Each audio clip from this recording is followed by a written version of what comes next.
Today. Woo! One more time. We're for the Comic-Con. How are you guys doing today?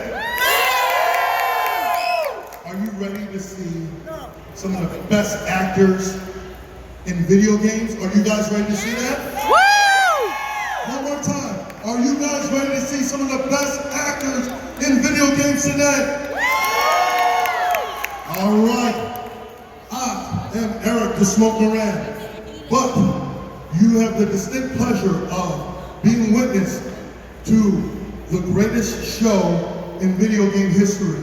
Ladies and gentlemen, I am one of the members of Pass the Controller, along with my co-hosts and producers and creators of the show, Mark Knuckles Carter and Brian Civic Running Listen. How you doing, Mark? What's going on, Smoke, man? Yo, guys, welcome to one of the best panels, man. Again, my name is Mark Knuckles Carter. This is Brian Civic Running Listen, and you already know we are Pass Control, your favorite video game podcast on Facebook. You can follow us on Facebook.com/PC Gaming Show. We are show once a month, so catch us, man, for all video game food talk and everything. But Civic, man, they're not here for us, right? I don't think so. I don't think so. We got a great group of actors and actresses in the back. This is so amazing, man. So, we're not bringing them up one by one. I want you guys to clap and cheer and scream your head off, all right? Woo! Let's bring them up right now. First off, we got Sadie, Adler, Alex, McKenna.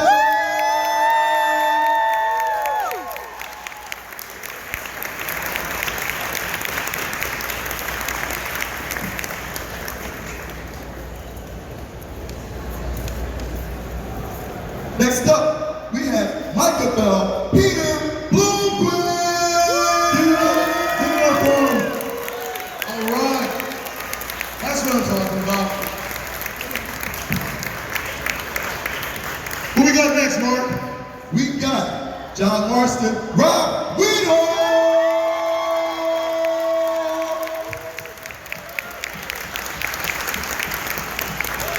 Look at how smoothed out. Look at this guy. Even with a beard, he looks so smooth. Next up, we got Javier, Escuella, Gabriel, Sloyer.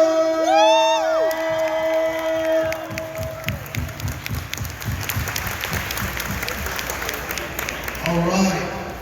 I'm loving this. Who else we got, Mark? We got Bill Williamson, Steve J. Palmer.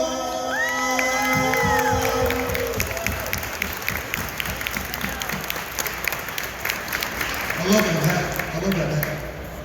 Oh man, we got my man himself, the Dutch Benjamin Byron David. The man with the plan. All right. And last but not least, we have the man himself, Arthur Morgan, Roger Clark.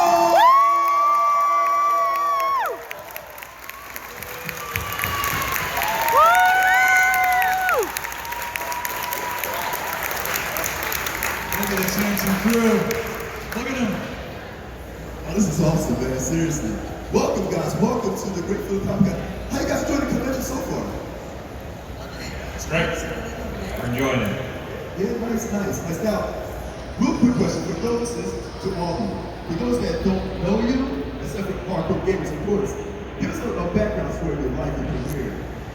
Just pretty much how you got into the business of acting. Sure, I'll go first. So, hi everyone. Thank you so much for coming. It means so much to us, and it's been amazing. To answer your first question, just the outpouring of love and support from all you guys. And when you take the time to come out here and tell us how much the game means to you, it means so much to us. But anyway, my name is Roger Clark. I've been a professional actor for 19 years. I started out in theater and voiceover, a little bit of television and film, and I had the pleasure of doing my first video game maybe about a dozen years ago, and they'll all tell you we worked on Red Dead 2 for 5 years, although some of these gentlemen worked on the first one a lot longer than that, and they'll fill you in on that. But Thank you for coming. Woo! Thank you. I have to agree with Roger. We appreciate that you guys, the fandom for Red Dead is so intense, and you guys have been coming up to the table, and we love each and every one of you, especially all of you that are cosplaying so wonderfully, and it's made our weekend fantastic and splendid. For those of you who really don't know me, my name's Steve J. Palmer. I grew up in Daytona Beach, Florida, and I got into stand-up comedy starting when I was 16 years old, doing impressions, and my dad helped me write my first stand-up act. I did it through high school. I auditioned, got a theater scholarship. I went to college at the University of South Carolina on a theater scholarship, and I went from there, did regional theater up and down the Eastern Seaboard. Eventually, in 2004, I moved to Los Angeles, and I basically got acting coaches. Do things like get headshots made, and you audition, take classes, audition, and eventually I auditioned for Red Dead, the original game, on a very rainy night, one weekend before Christmas of 2008, and I got the part of Bill Williamson, and I feel blessed ever since. So that's kind of my story.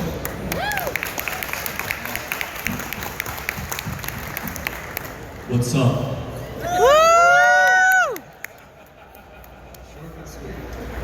My name is Gabriel Sloyer. I play Javier Escuella, and also fans might know me from GTA 5. Oscar Guzman, Trevor's the guy who teaches Trevor to use the airplane, make the shipments.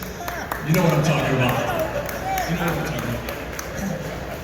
Fun fact, my father's an immigrant, just like Javier's an immigrant. His name is Javier, and my grandfather's name is Javier. So that makes me either Gabriel or Javier the Third, depending on how you look at it. And you might also know me from Narcos, Power, recurrings on Power, Limitless, Blacklist, Jessica Jones, some other TV show. Also started in theater. And it's great to be here, like everybody's saying. It's fantastic to meet you guys. Thank you very much.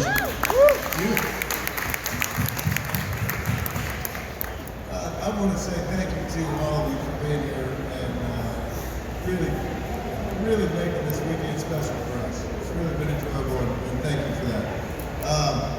I had a commercial agent when I was in Los Angeles, and I had some luck with commercials, but never really had much of a career. I got an audition through my commercial agent for, they said it was called an untitled video game project. And I thought, it's probably a promo for some video game that's made. And I went to it, and it turned out to be Red Dead Redemption. And so for the last, 12 years, I guess, I've been so happy that I was given that opportunity. Even though I didn't know what it was, I went, and it's completely changed my life in such a great way. So if you ever get involved in acting or any kind of whatever you're going for, go.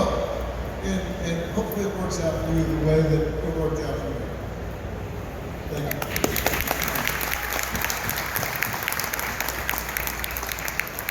Hi. Thank you all for coming. It's been awesome meeting all of you. It's been such a fantastic experience. All of the hate love that I've been getting has been awesome, actually. So thank you for that. You earned it. Thanks. But yeah, I'll sort of mirror what Rob said regarding getting involved in the project, for example. It was a random audition, I don't know what the hell it was for. Then I didn't hear anything for like 6 months. I got a call, and I still didn't know what the hell it was for. Because I didn't remember doing the audition, I didn't know what the audition was for. So then I showed up, and then lo and behold, 5.5 years of working on the project. And meeting all these relatively decent people. Fantastic people, and becoming such great friends with all of them, and then of course being able to come here and get to know all of you guys. So thank you for coming. Woo!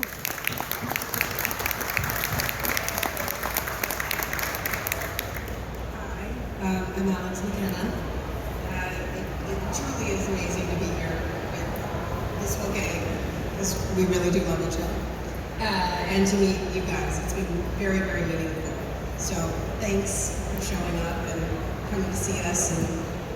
And I like hearing what your favorite parts are, how the game has affected you, because, you know, in reality, we've spent a lot of time together. And I guess I got started in acting when I was very little, doing commercials, and then had my first series when I was 7, and took some time off, went to school, studied other things, and then came back to acting because it's in my blood. I love it. And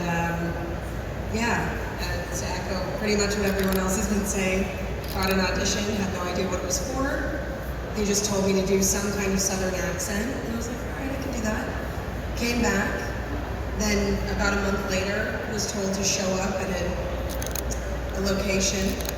Still had no idea what I was doing, and when I saw the Rockstar logo, I completely geeked out because I had played their games, and I was so excited that it started to become clear that I was going to be a part of something. To what degree, I didn't know, and I still didn't know for the first couple of years. And then I got to watch my character develop and form real relationships with these guys, and it's been a real pleasure. Woo! Hi, I'm Benjamin Byron Davis. I guess I started acting as a kid doing children's theater in Boston, where I grew up. Got my degree at NYU, to School of the Arts. Been working in theater and film for 20 years. I booked the first Red Dead, like Rob and Steve both said, at a commercial casting audition. And then that yielded that first game, and then I got the call to do the second one. I was hoping we'd do a good job. I think we've done okay. Woo! And we were at it so long, some of you might have seen Ant-Man and the Wasp, some of you might have seen the Belko Experiment, but in the time it took all of us to make Red Dead, I was lucky enough to do 2 other movies that came out, got on video before this game came out. But I'm real pleased, we all are, to be here with all of you. All the work we did, all the time we put in, it wouldn't mean a thing if it wasn't for you. So thanks for having us. You know, there's so much time in one city right now. Like, what was it like working with each other? What was it like working at Rockstar?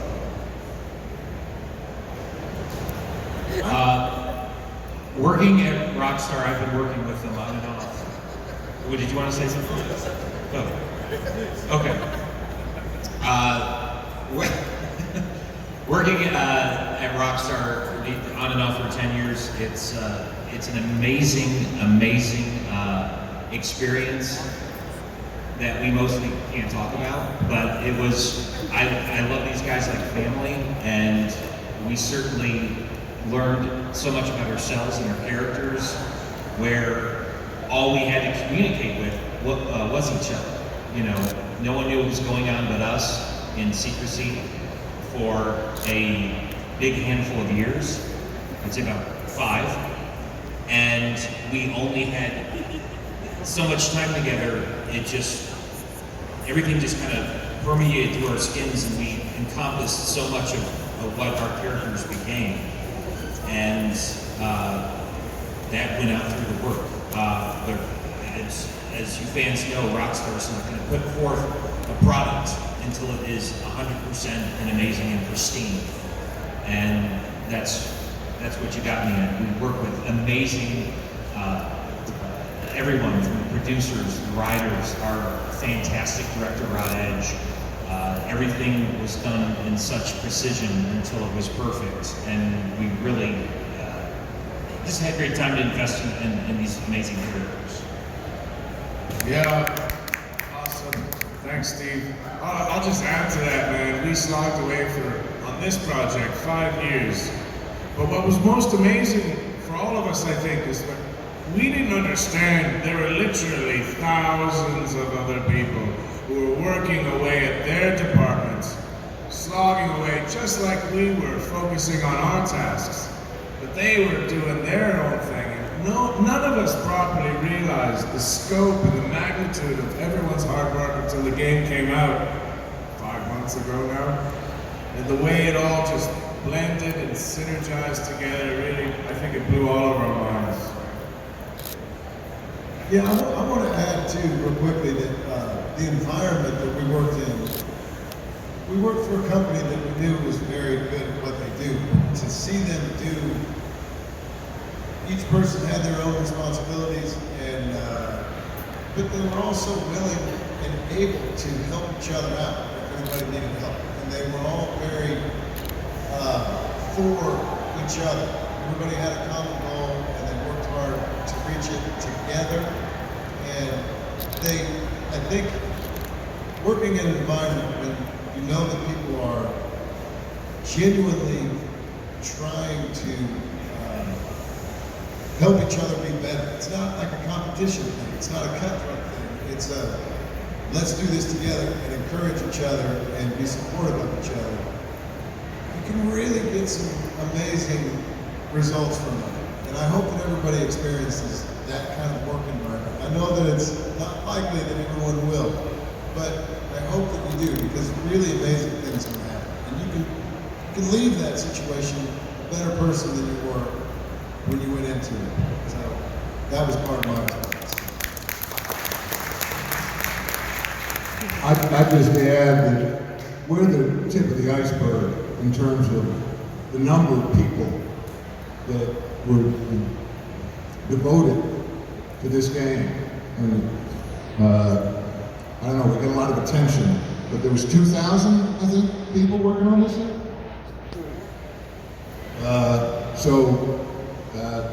We couldn't have done this without them. Anyway, that's what I'm...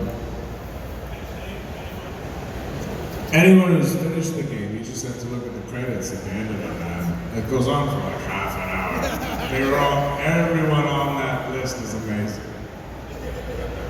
That's excellent. That's excellent. And besides your role in the game, like you guys are notable actors as well too. Real quick question to Alex. Being in a game with a strong, or all male cast, but having a strong female lead, how was that like? Well, I was very, very fortunate due to the writing that Sadie, yes, she's a female, but she's just a strong character. And I think Rockstar did something that is rather unusual in the gaming world, where my character has an incredible arc. She starts out, she's basically lost everything. She's vulnerable, she's in a bad way, and becomes this incredible badass. And because Rockstar just let her be a strong character and not just a strong female, she's not a love interest either.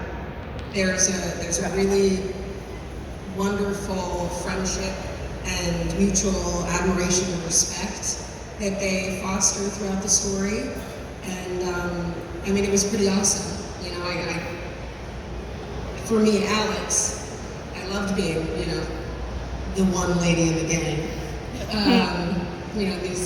These boys are family. We just had a blast, and all consummate actors. I couldn't have had a better cast to play off of. We're really, really fortunate. I know we've said this to some of you individually, but doing the scenes together was like performing Peter in the Round. And so we were in a studio that looks a bit like what we're sitting in now, except cameras everywhere.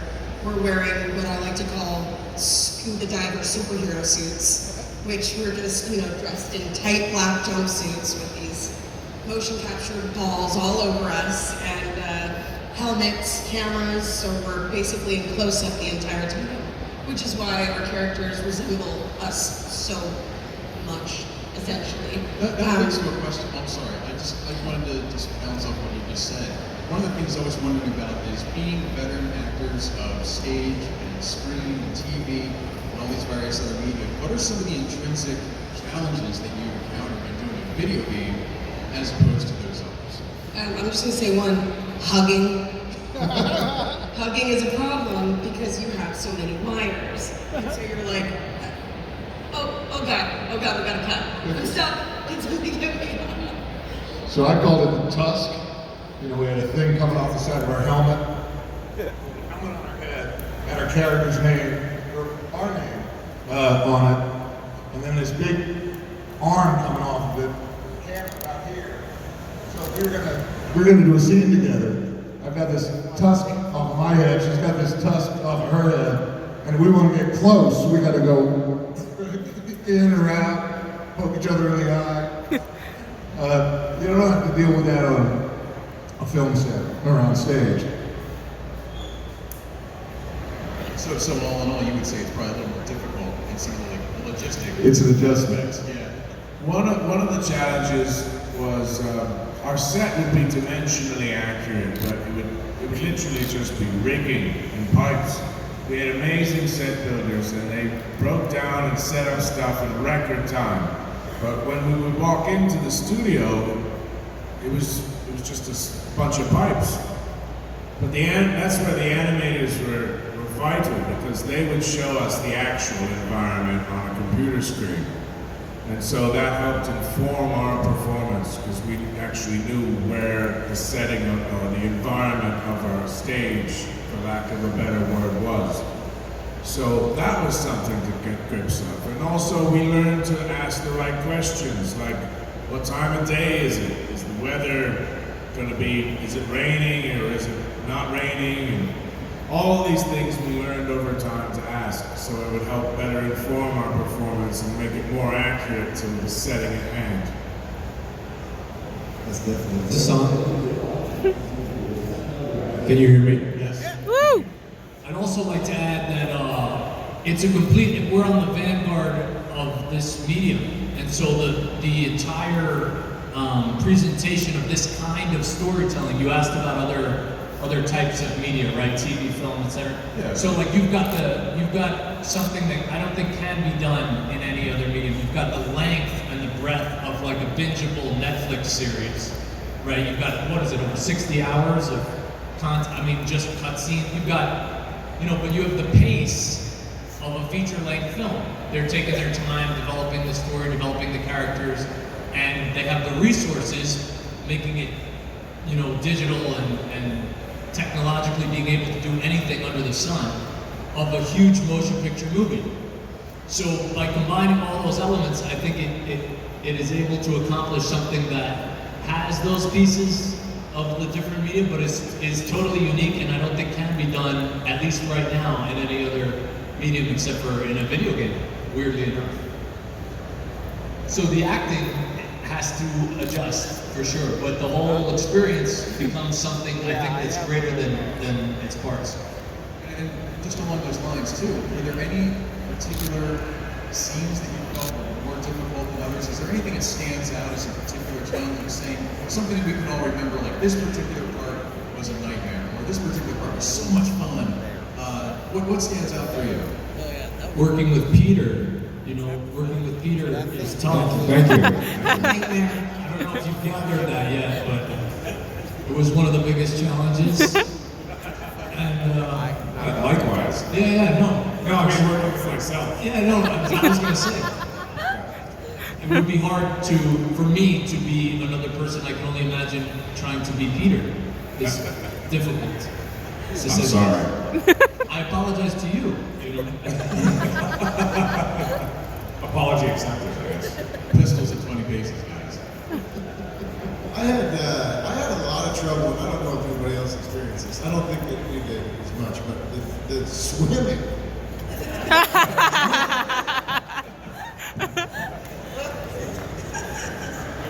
It's just one hand and the other hand. What was interesting for me, and this kind of, you can piggyback That's on cute. what Ben and Alex were saying, you know, we're working with these headpieces.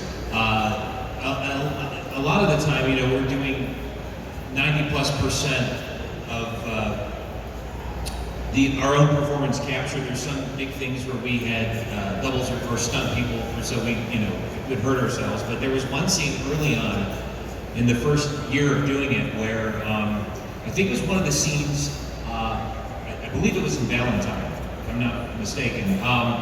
And we were doing an action scene, and I was working with Noshir Dalal, who plays Charles. And if anyone follows him on social media and watches him work out, the man is a beast. And one thing— Watch him eat too. Yes. Oh my God, watching him eat. But one thing in trying to hug a fellow performer in a scene and dealing with that is if you're doing your own action scene, you need to put an additional, like the sponge elastic chin strap on, because if you get hard enough, that could fall off. And there was one scene where I was with Noshir as Bill, and he's in front of me, and we were scattering and whatnot, and he didn't see me, and he plowed into me. I'm a big guy. I went flying. And this is before I put the chin strap on. After what happened, they said, no, we're doing chin straps for stuff like this. My headgear went flying off, and I laid down. And the crew behind the table's laughing because they're looking at their version of the performance capture, and Bill's head is just floating off the body. And I just remember laying down, and everyone's laughing. And Noshir's looking around, had no idea what happened, and just turned, where's Steve? And looked down, and it was like, and I was laughing too, but yeah, so that's a different element. Also, never mess with Noshir. You know, one of the questions I have, what I would like to know, did you expect it to be the phenomenal game, the phenomenal story, getting nominated for all these amazing awards, winning awards, to have people like these great young ladies right here who are dressed like the characters that you brought to life? How does that feel? Stand up, Larry, I see you. When you see, Yesterday, they were all dressed up for Tahiti. so when you see people like these great cosplayers who are dressed up as characters that you all brought to life, how does that make you feel? Really, like, it's like. Where's Dutch? Uh-oh. Oh no. Don't worry, he has a plan. It means so much. I mean, we did it for you guys. We worked hard, and we tried to do the best job that we could. So when you take the time out of your schedule to tell us how much it meant to you, it means so much. And speaking as a newcomer, you know, Steve, Rob, and Ben, we wouldn't be here if it wasn't for those guys. And yeah.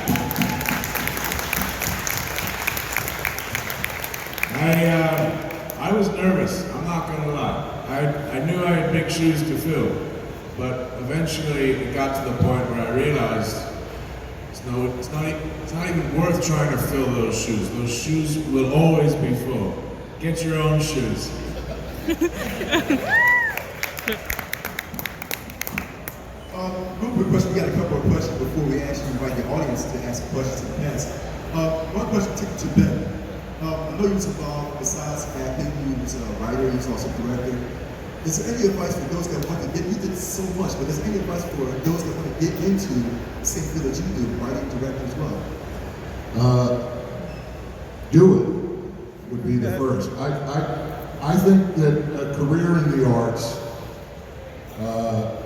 is its own reward. And in terms of starting, I think Rob said this the other day. Don't wait for permission. Just get to work. And I've already seen the art that a lot of you have done. It's fan art, it's overwhelming. But in terms of acting, wherever you live, there's going to be a community theater audition. Woo! Yeah! You have a phone, it's got a camera, better than the camera I had when I was a kid. Make a movie. Put it on YouTube. Don't wait. Get to work. That would be my advice. The other thing I would say about a career in the arts, a lot of people talk about being an actor and getting rejected. It's the wrong way to look at things. You can help with some projects, you can't help with others. I don't think there's another person that can play Sadie. I know it. I don't think there's another person that can play Dutch. I know it. It's my part. Sadie's her part. Go get your part. There's a part out there for you. And don't get disappointed with rejection, because it's not rejection. It's part of the process. And this is kind of corny, but you know, Dutch always said he had a plan. The plan was to keep moving. And if your career in the arts is not where you want it to be, keep moving. The arts don't owe me anything. The arts don't owe you anything. We owe ourselves to it. So dedicate yourself to it.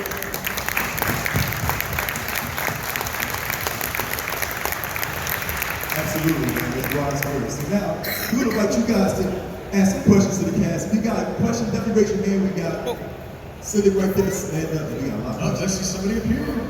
I see somebody here. Oh, the bad guy wearing the black hat. This is gonna be you. Stand on up, stand on up. Tell us your name and ask a question, please. I'm Sam. My question is, I don't know if you guys are allowed to talk about this or not, but were there any parts that got cut from the game that you wish had not got cut? Excellent question. I'm sorry, did you say there were parts of the game that got cut? Were there any particular scenes that got cut that didn't make it that you would have preferred that were installed in the game? Anything you was left on the cutting room floor? I was really funny most of the time.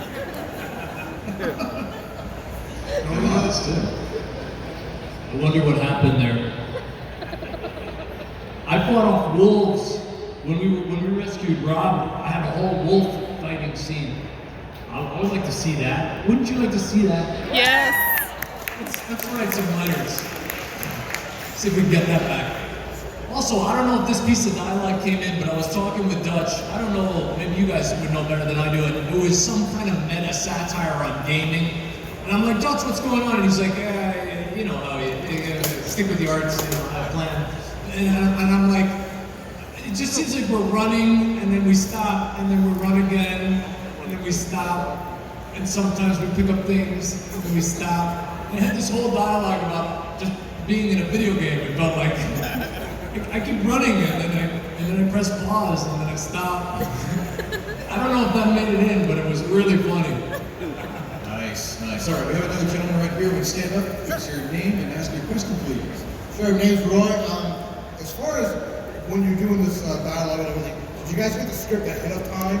Because I know when I played the game, Chapter 5 hit me kind of hard. I mean, you know, I've been working very hard, and then Chapter 5 hit. And I played it very early on, so I couldn't talk about it with my friends at work because that was very complicated to me. So I wonder how Chapter 5 hit you guys and when you found out. What happens in Chapter 5? Warma. We would typically get our scripts about a week in advance when we were doing performance capture, which was most of the job. And then maybe 10-15% of it was in the booth. And then we would get that on the day. But yeah, a week in advance, and we would prepare. Like Steven said, you know, we didn't want to spoil it for any of the fans, so everything was really secretive.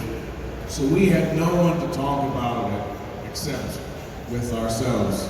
So we really did a lot of prep work, and we had the luxury of being able to work intensely with each other and getting to know each other's characters and starting to understand the motivations of them. So that was kind of invaluable. So in ways, the NDA was kind of a double-edged sword. It was actually a benefit as well as what could be conceived as a hindrance in some ways. All right, thank you very much. We got another question. I'm actually asking for my daughter, so it's a question for, a silly request for Rob and Roger. Would you mind delivering a line in your character from the game? The line from Toy Story that Woody said, "There's a snake in my boot." My goodness, I don't remember how I said it. You didn't, Woody. Tom Hanks said it. Toy Story. Are you trying to be funny now? There's a snake in my boot. No, that's the other boot. Yeah, there's a spider in the other one. This is probably why it took us 5.5 years to make this game. All right, guys, one more right here. What's your name? What's your question? I'm Patrick, and my question is pretty general. What was the general consensus of feeling behind the ending and how it all culminated in that last mission? You know, I'm not gonna. No spoilers. No spoilers. No spoilers, yeah. Which ending? The ending.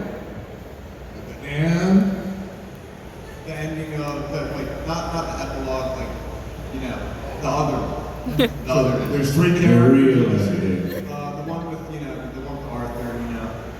I'm not gonna spoil it. Blomquist. Me and Pete, we worked on that for a while, didn't we? Yeah, we worked in tandem with our two stunt doubles who were amazing. And the way the animators blended in our performance with the guys, with the work of the stunt guys was absolutely mind-blowing. Right? That took a few days, didn't it? It was at least a few days, Yeah, and it was quite physical. And well, for a lot of that choreography, the stunt guys were doing the fight. Yeah, but the animators would butt in every once in a while saying, "Oh, it'd be really cool if we did that too." Yeah. Elbows to the faces and smashing heads into the cliff face. And we did we tried to do as much as we could as far as that was concerned. So We always had the face cam, as we mentioned earlier. The stunt guys had the luxury of just having a skull cap or something. So they had, obviously they were far more athletic, but they also had the luxury of not having the camera pointing at their face too. So they had a lot more mobility, especially as far as the head was concerned. So they could react. Because one of the biggest parts about it is trying to get a punch in the face and jerking your head back would more often than not just a good jolt to the camera, Stunt guys didn't have that problem. All right, we got one more question over here. What's your question? Hi, I'm Paul. I was wondering if there was any old Western TV shows, actors, or movies that influenced how you acted as a character. I'm a huge fan of all westerns, spaghetti. It's the first film genre, really.